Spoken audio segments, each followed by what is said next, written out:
Good morning, Year 5 students. Welcome to my English lesson. Today is Wednesday, 29th April 2020. Kindly take out your workbook. Turn to page 64. Page 64, workbook.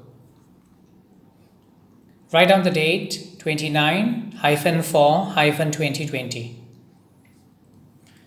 For today's lesson, there are two lesson objectives.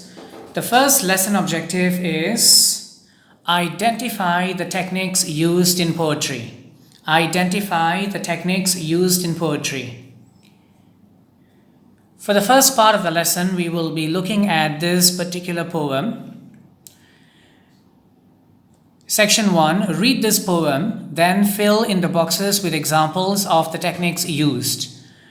Now, the title of this poem is Prayer Flags. What are prayer flags? Prayer flags are colorful pieces of cloth hung in the Himalayas to send goodwill messages.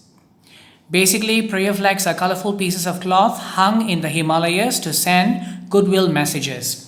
Now, Himalayas is, do you know where Himalayas is? Himalayas is the piece of land that is between southern China and northern India. That is Himalayas. It is a mountainous terrain. There are so many mountains. And when you go to the Himalayas, you can find a lot of these prayer flags. Let us read the poem, shall we? Prayer flags. Fluttering, flittering, flittering, fluttering, wind skittering, skittering, cotton slapping, slapping, like hands clapping, clapping, every puff a prayer by the wind shed. If you find this poem confusing, read it slowly. You can pause the video. You can also rewind the video and read it one more time. Okay, based on this particular poem, you have to answer these questions. In this particular poem, these techniques have been used. Let us look at the techniques. The first one is called repetition. Now, repetition is used when words or phrases are deliberately repeated so as to bring them to the attention of the reader. The poet repeats certain words because he wants to bring these words to the attention of the reader. So therefore, there will be repetition. The next one is onomatopoeia. Onomatopoeia. Onomatopoeia is the use of sound. Use of sound. Sometimes the poet uses sounds. In this case, fluttering, the movement of the flag, fluttering. So this is actually a sound. You can write it down here. There are many more examples. And then a poem also has rhyme. Words rhyme, like can. Can rhymes with man. The poem also has simile. She is as beautiful as a rose. It's a simile. In a simile, you can find words like as or like. You are comparing one thing with another thing by using the words as or like. And then the poem also has alliteration. Alliteration are repeated consonants. Repeated sounds, repeated consonants. Now consonants, what are consonants? How many consonants are there in the English language? 21, yes. A, E, I, O, U, these are the vowels. The other letters are all called consonants. So in alliteration, you have repeated consonants. I give you one example. She sells seashells by the seashore. You notice a lot of S. So that is an example of alliteration. And then in a poem, there is also metaphor used. Now, in a metaphor, we do not use as or like. Metaphor is very similar to simile. In a metaphor, we compare two things. Earlier on, I said she is as beautiful as a rose, or she is like a rose. That is an example of a simile. But instead of using the words as or like, I can just say she is a rose. I'm comparing her to a rose. So she is a rose. So that will be she is equal to a rose. She is a rose. So that is actually a metaphor. In a metaphor, you will not see words like as or like. So kindly read this poem and fill in the column. Section 2. Write 2 sentences describing the movement of wind and flags. So basically you have to write 2 sentences. You have to describe the movement of wind and flags.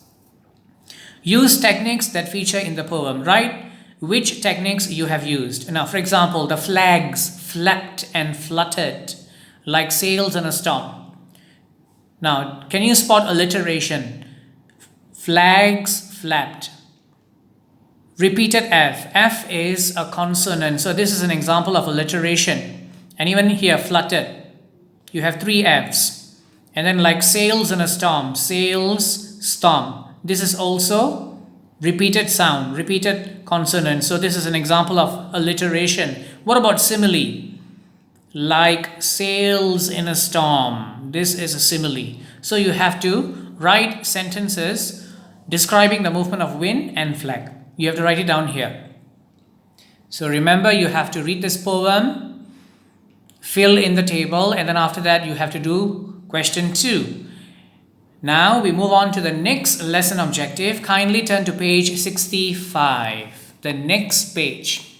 Page 65. The lesson objective is use words containing OI or OY.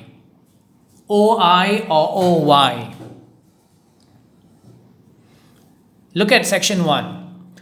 Choose a word containing the OI letter string to complete these sentences. Now these are words with OI letter. Boil, soil, avoid, coin, oil, and join. Now you have to read these sentences from A to F. Fill in the sentences with the correct word. Number 2, write your own short sentences containing 2 or more OI or OY words. OI or OY words. The words should have OI or OY. Choose from the box or add your own words. An example has been done for you. Now these are the words. Let's go through the words. Oil, oily, boil, spoil, boy, toy, toil, enjoy, soil, destroy, joy, annoy, join, decoy, moist, noise, rejoice, avoid, hoist. Let us look at one example. He annoyed me because he destroyed the toy. Look at annoyed, look at destroyed. Do you see the letters? Do you see OY? OY is used here. OY is also used here. So remember, you have to write short sentences containing 2 or more OI or OY words. Choose from the box or add your own words. Follow this example.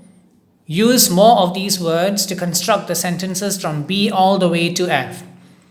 So your sentences should have 2 OI or OY or could be more. Alright, so kindly write down the answers here. Remember, it's page 64, section 1 and section 2, page 65, section 1 and section 2. So do all the activities, write down the answers in the workbook, take a photograph and send it to me via Class Dojo message. With that, we have come to the end of the lesson. Thank you very much. Happy learning. Bye-bye.